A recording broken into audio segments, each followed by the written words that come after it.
DA নিয়ে আবারও খুব গুরুত্বপূর্ণ আপডেট। সুপ্রিম কোর্টে পিছিয়ে গেল ডিএ মামলা। রাজ্যের দাবি তারা ডিএ দিচ্ছে। তো ভিডিওটি 1 সেকেন্ডের জন্য স্কিপ করবেন না, পুরোটা দেখবেন। চ্যানেলে নতুন হয়ে থাকলে অবশ্যই চ্যানেলটিকে সাবস্ক্রাইব করবেন এবং আমাদের পাশে থাকবেন। তো ভিডিওটি শুরু করা যাক।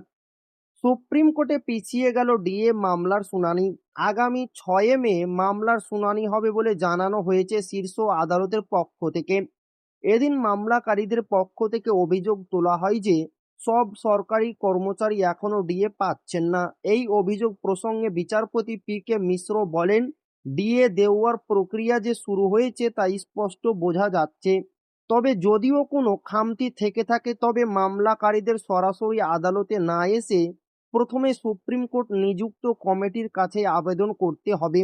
কমিটি বিষয়টি খতিয়ে দেখার পরই আদালত পরবর্তী পদক্ষেপ ঠিক করবে। উল্লেখ্য, মহার্ঘ ভাতা নিয়ে জট কাটাতে সুপ্রিম কোর্ট আগেই একটি উচ্চ পর্যায় কমিটি গঠন করে দিয়েছিল।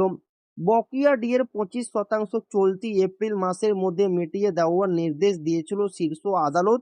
বাকি বকেয়া কোন পথে এবং কত দিনের মধ্যে মেটানো সম্ভব তা নির্ধারণের ভার দেওয়া হয়েছে প্রাক্তন বিচারপতি ইন্দু মালহোত্রার নেতৃত্বাধীন কমিটির উপর।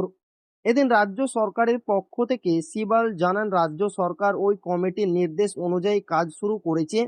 6,000 কোটি টাকা মহার্ঘ ভাতা সরকারি কর্মীদের দেওয়া হয়েছে বলেও তিনি দাবি করেন।